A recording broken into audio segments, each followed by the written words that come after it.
Breaking news పాలమ్మిన పూలమ్మిన అని చెప్పుకునే మల్లారెడ్డి కెమెరాలు పెట్టి వీడియోలు అమ్ముతున్నారా అని మహిళా కమిషన్ చైర్పర్సన్ నేరెళ్ల శారద ప్రశ్నించారు. సీఎంఆర్ కాలేజ్ ఘటనపై ఇప్పటికే మల్లారెడ్డికి షోకాజ్ నోటీసులు అందించామని ఆమె తెలిపారు. విచారణకు అటెండ్ కావాల్సిందే అని స్పష్టం చేశారు. మాజీ మంత్రిని అని మేనేజ్ చేసే ప్రయత్నం చేయాలని చూస్తే కుదరదని ఆమె హెచ్చరించారు.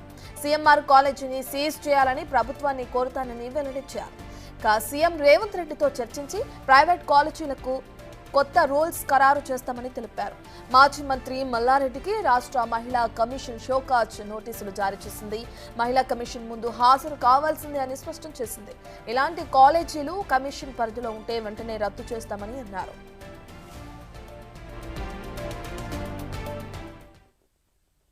ఈ పిల్లలపైన ఇంకా ఎంత డబ్బు సంపాదించడానికి అవకాశం ఉంటుంది, ఇంకా ఎంత మిగుల్చుకోవడానికి అవకాశం ఉంటుంది అనేటువంటి ధోరణిలో వెళ్తున్నాం. కాబట్టి చాలా కఠినమైన చర్యలు తీసుకోవాల్సినటువంటి అవసరం ఉన్నది. ఎందుకంటే అన్యం పుణ్యం ఎరగనటువంటి పిల్లలు ఎంక్వైరీ రిపోర్ట్ సబ్మిట్ చేయగానే అసలు ఇలాంటి కాలేజెస్ని నా పరిధిలో గనక ఉంటే నేను ఇమ్మీడియట్గా క్లోజ్ చేపిస్తాను. నా పరిధిలో లేకపోతే గవర్నమెంట్కి రిపోర్ట్ సబ్మిట్ చేసి ఇలాంటి కాలేజెస్ని క్లోజ్ చేయాల్సినటువంటి అవసరం ఉంది అనేటువంటి రిపోర్ట్ కూడా పంపించడం జరుగుతుంది. కానీ ఊరికేనే వదిలేటువంటి ప్రసక్తి మాత్రం లేదు. ఆ కాలేజీకి సంబంధించినటువంటి 2-3 దగ్గర ఆ పిల్లలు 3 నెలల నుండి ఇలా జరుగుతుంది అని చెప్పినప్పుడు కనీసం వాళ్ళ ఘోష కూడా పట్టించుకోలేదంట. యాజ్ అ కమిషన్ చైర్పర్సన్ నేను చెప్పకూడదు, కానీ స్టిల్ నేను చెప్తున్నాను. పాలు అమ్ముకున్నాను, పూలు అమ్ముకున్నాను, మీరు డైలాగులు చెప్పడం కాదు, ఇవాళ అమ్మాయిల వీడియోలు కూడా అమ్ముకుంటారా? ఈ ప్రశ్న ప్రతి ఒక్కరు సమాజంలో వేస్తున్నారు. అది గమనించాలి.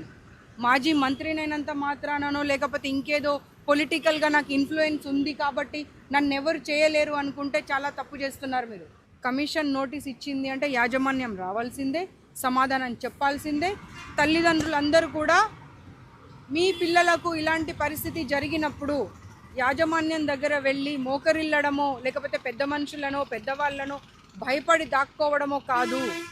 మీ పక్షాన మీ పిల్లల పక్షాన నిలబడుతున్నటువంటి కమిషన్ పక్షాన ప్రభుత్వం పక్షాన మీరు ఉండండి, మీకు అండగా మేము ఉంటామనేటువంటి మాటను కమిషన్ తరఫున నేను చెప్తున్నాను.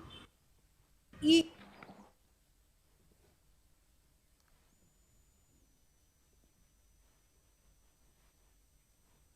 రైట్, సీఎంఆర్ కాలేజ్ ఘటనకి సంబంధించి ఇప్పటికే మల్లారెడ్డికి షోకాజ్ నోటీసులు అందించారు.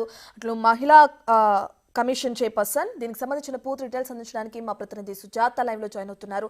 రైట్ సుజాత, ఇప్పటికే ఆవిడ చెప్పడం కూడా మనం చూస్తున్నాం, ఖచ్చితంగా విచారణకు రావాల్సిందే, మాజీ మంత్రిని అని మేనేజ్ చేసే ప్రయత్నం చేస్తే కనుక కుదరదని కూడా ఆవిడ హెచ్చరిస్తున్నారు. మరి మల్లారెడ్డి విచారణకు హాజరయ్యే అవకాశం కనిపిస్తున్నా, దీనికి సంబంధించి ఆయన ఏమైనా స్పందించారు? రత్న, గత 4 రోజుల నుంచి సీఎంఆర్ కాలేజ్కి సంబంధించి విద్యార్థినీలు అక్కడ హిడెన్ కెమెరాస్ అదేవిధంగా సెల్ ఫోన్లో వీడియోస్ తీస్తున్నారు అని చెప్పేసి తీవ్ర స్థాయిలో ఆరోపణలు చేశారు. ఈ నేపథ్యంలోనే అక్కడ ఉన్నటువంటి విద్యార్థినీలంతా కూడా హాస్టల్ని ఖాళీ చేసి ఇంటికి వెళ్ళిపోయినటువంటి సిచ్యువేషన్ ఉంది. అయితే అక్కడ విండోస్ దగ్గరికి వెళ్ళి వెంటిలేషన్ వచ్చేటటువంటి వెంటిలేటర్ ఏదైతే ఉంటుందో దాని దగ్గరికి వెళ్ళి వీడియోస్ తీస్తుంది ఎవరు ఏంటి అని చెప్పేసి అక్కడ ఉన్నటువంటి ఫింగర్ ప్రింట్స్ ఆధారంగా పోలీసులు అయితే మాత్రం ఇద్దరిని అదుపులోకి తీసుకున్నారు. హాస్టల్ వార్డెన్ని అదేవిధంగా ఇన్ఛార్జిని కూడా విచారించినటువంటి సిచ్యువేషన్ ఉంది. అయితే ఆ పిల్లలకి న్యాయం చేయాలి, ఖచ్చితంగా కూడా హిడెన్ కెమెరాస్ కావచ్చు, మొబైల్స్లో కావచ్చు, వీడియోస్ కానీ తీసి ఉంటే ఖచ్చితంగా కూడా వాళ్ళని శిక్షిస్తాము అని చెప్పేసి పోలీసులు ఇప్పటికే విచారణ కొనసాగిస్తుంటే, మరోవైపు నిన్న అటు మహిళా కమిషన్కి సంబంధించి మహిళా కార్యదర్శిని అక్కడికి పంపించి పూర్తి స్థాయిలో పిల్లలతో మాట్లాడి విద్యార్థినులకి భరోసా ఇచ్చి తల్లిదండ్రులకు కూడా భరోసా ఇప్పించి అక్కడ ఎలాంటి ఇబ్బందులు లేకుండా చూస్తాము, ఖచ్చితంగా కాలేజ్ మేనేజ్మెంట్ కావచ్చు,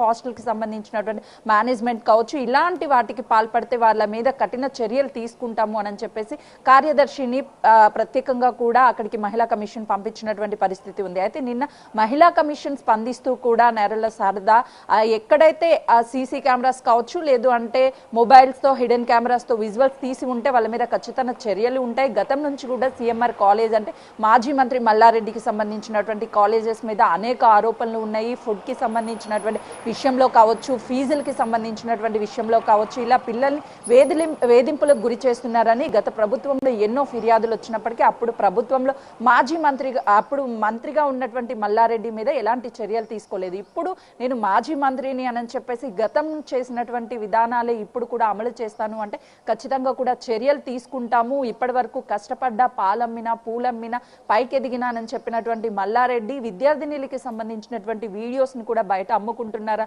అనే విధంగా తీవ్ర స్థాయిలో బయట నుంచి ఆరోపణలు కూడా వెల్లువెత్తుతున్నాయి. తీవ్ర ఆగ్రహం వ్యక్తం చేస్తున్నారు ప్రస్తుతం తల్లిదండ్రులు కూడా పిల్లలకి సంబంధించి. మరోవైపు సోషల్ మీడియాలో కూడా మల్లారెడ్డి కాలేజీలకి సంబంధించి వెంటనే కూడా బ్యాన్ చేయాలని విద్యార్థిని సంఘాలు కావచ్చు తీవ్ర స్థాయిలో ఆగ్రహం వ్యక్తం చేస్తున్నాయి. పిల్లల భవిష్యత్తుకి సంబంధించి, ఎందుకంటే కాలేజీలకి ఆడపిల్లల్ని పంపించి ఇప్పుడిప్పుడే బయటకు వస్తున్నటువంటి ఈ టైంలో తల్లిదండ్రులు కూడా ఎంతో ప్రోత్సహించి పిల్లల్ని బయటికి పంపించి ఉద్యోగాల కోసం విదేశాలకు పంపిస్తున్నారు, ఉన్నత చదువుల కోసం కాలేజీలకు పంపిస్తున్నారు. ఇలాంటి టైంలో సీఎంఆర్ అంటే మల్లారెడ్డికి సంబంధించినటువంటి కాలేజెస్ ఈ విధంగా జరగడం నిజంగా కూడా దురదృష్టకరం. రెండు రాష్ట్రాల్లో తీవ్రంగా ఆగ్రహం వ్యక్తం చేస్తున్నారు. ఎప్పుడూ జరిగినటువంటి విధంగా ఇలాంటి ఘటన మాజీ మంత్రి మల్లారెడ్డి కాలేజ్ లో జరగడము, తను పదవిని ఏదైనా అడ్డు పెట్టుకొని ఆ కాలేజీని కాపాడుకునే ప్రయత్నాలు చేస్తే ఖచ్చితంగా కూడా సహించేది లేదు. ఏదైతే అక్కడ ఇబ్బందులు జరిగాయో పిల్లలకి వాటికి సంబంధించి వెంటనే కూడా రెస్పాండ్ అయ్యారు. మరోవైపు ఇప్పటికే మహిళా కమిషన్ సోకాజ్ నోటీసులు జారీ చేశారు. ఆ నోటీసులు జారీ చేశారు కాబట్టి ఖచ్చితంగా కూడా విచారణకి హాజరవ్వాలి. అక్కడ ఏం జరిగింది ఏంటి అనే దాని మీద కూడా పూర్తి వివరాలు సేకరించే పనిలో ఉన్నారు Ratna. Right, thank you Sujatha.